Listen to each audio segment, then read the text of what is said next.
देवी तुमुका जी के पास में पहुंच गई।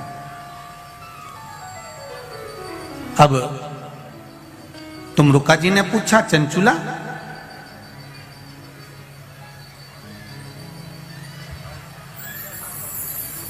तुम यजमान ढूंढने के लिए गई थी शिव महापुराण के लिए, किसी को जोड़े से बिठाना है, आप ढूंढने गई थी, कोई मिला?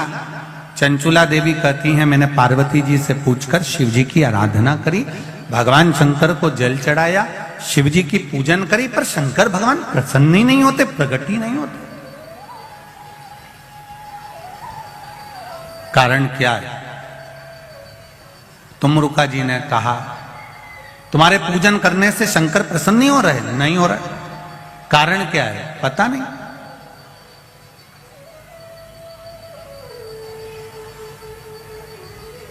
तुमरुका जी ने देव ऋषि नारद को बुलाया, नारद जी आए, श्रीमन नारायण श्रीमन नारायण।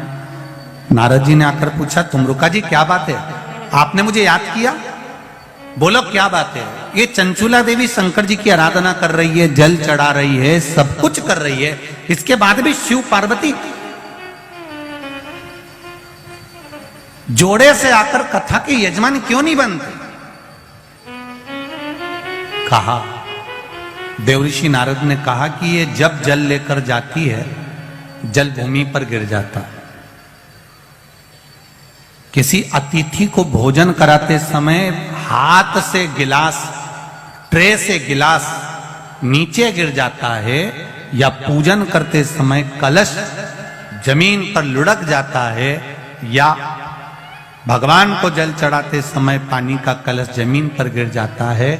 देवऋषि नारद पुराण में कहते हैं उसका एक कारण होता है कि जो पूजन कर रहा है, जो भोजन करा रहा है, या जो जल देने जा रहा है, उसके पूर्वज जरूर प्यासे हैं और उनको अन्न का भाग नहीं मिल रहा, इसलिए वो जल बार बार भूमि पर गिर रहा।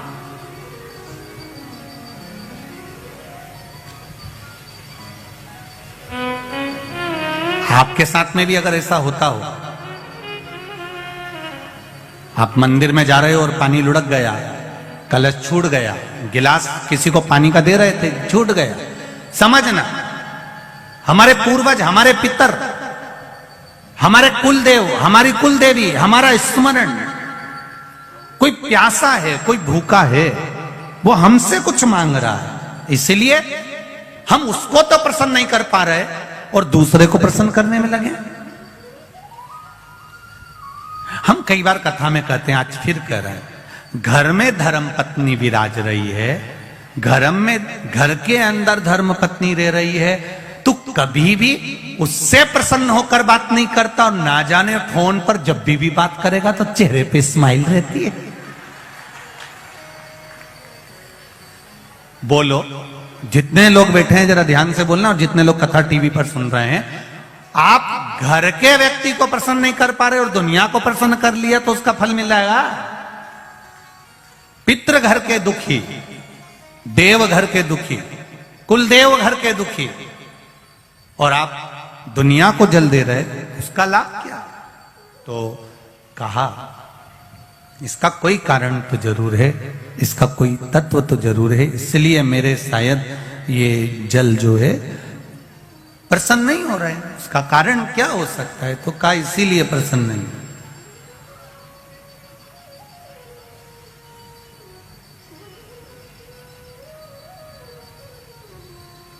ये धर्म पत्नियां जो होती हैं ना, ये बहुत ध्यान रखती हैं अपने पति के चेहरे का। ये केवल करवा चौथ पे चेहरा नहीं देखती है। तो इस अंदाजे में मत रहना कि करवा चौथ पे अकेले वह चलनी में मुंह देख लिया। ये वो करवा चौथ पे जो मुंह देखती हैं, उस स्माइल को बाकी के दिन की स्माइल से मैच करती रहती है पूरे साल।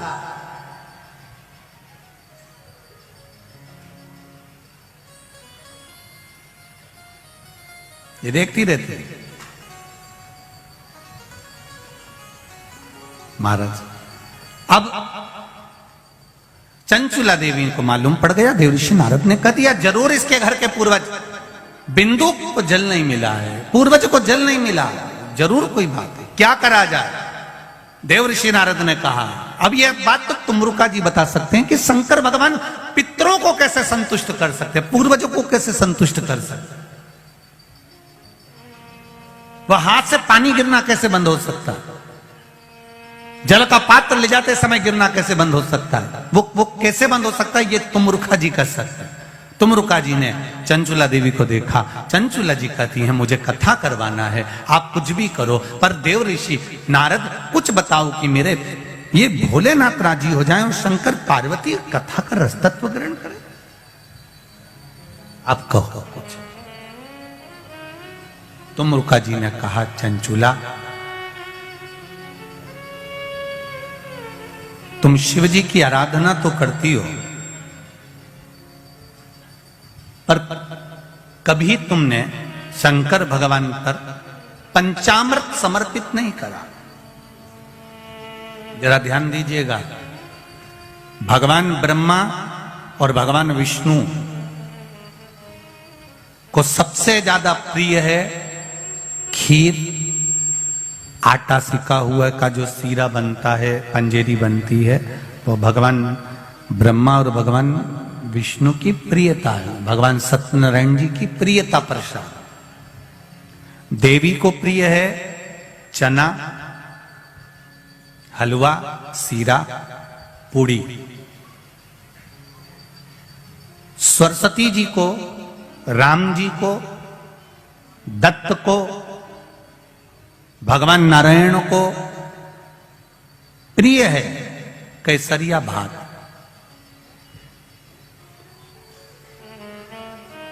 पर 33 कोटि देवी देवताओं में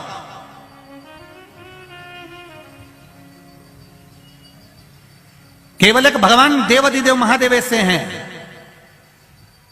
जिनकी प्रियता केवल बेलपत्र और पंचामृत।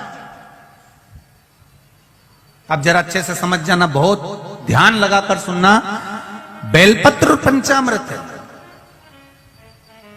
तो कहा पंचामृत तो स्नान के काम आता है भगवान को, दही चढ़ाओ, पंडित जी बोलते हैं दूध चढ़ाओ, शहद चढ़ाओ, शक्कर चढ़ाओ, दूध चढ़ाया, जल चढ़ाया, गंगा जल चढ़ाया, ये सब तो हम भगवान के स्नान में काम लेते हैं। नहीं, अगर आप शिव जी को एक कटोरी में पंचामृत बनाकर ले जाते हैं, दूध, दही, शहद, घी, शक्कर, ये सब मिलाकर यदि आप लेकर जाते हैं और ले जाकर भगवान शंकर के सामने समर्पित करते हैं, एक बेलपत्री अशोक सुंदरी, अभी तक आपने जो बेलपत्री चढ़ाई है अशोक सुंदरी के ऊपर, डंडी का मुख जहां से पानी बहता है उस ओर रखा जाता है। पर जब हमें ऐसा लग रहा है कि हमारे पितृ भूखे हैं या हमारे पूर्वज प्यासे हैं या उनको भाग नहीं मिल रहा, इसलिए मेरा कोई काम नहीं हो रहा, इसलिए शिव राजी नहीं हो रहा है, तो ये बेलपत्री के भाग को बदल दिया जाता है। ये बेलपत्री अशोक सुंदरी की जगह पर जब चढ़ाया जाता है तो ये पत्ती का जो भाग है जहां से पानी बहता है उस ओर रखा जाता है, और ये डंडी का भाग शिवलिंग की ओर रखा जाता है। और यहीं पर भगवान शंकर को जो तुम पंचामृत बनाकर लेकर गए हो वो पंचामृत चढ़ाया जाता है, और वही पंचामृत थोड़ा सा शिवलिंग पर चढ़ा दिया जाता है। उसके बाद में पितृ पूर्वज जल की आस नहीं रखते, न भोजन की आस रखते हैं, क्योंकि शंकर उनको तृप्त कर देते हैं, शिव उनको पूर्ण कर देते हैं।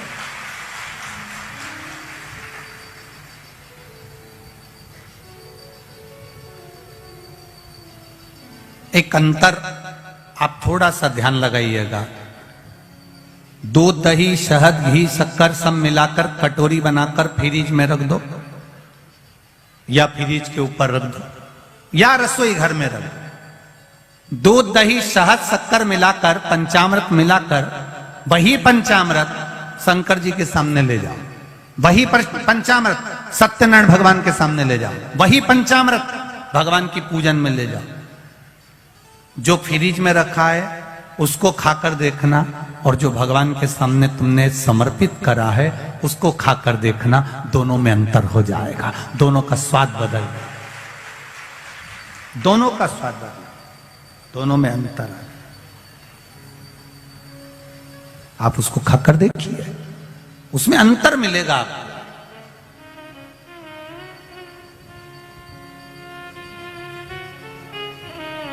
मेरे नारायण के सामने पहुंचा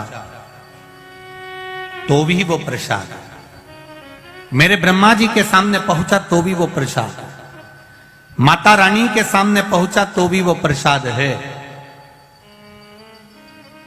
सत्यनारायण भगवान के सामने पहुंचा तो भी वो प्रसाद है।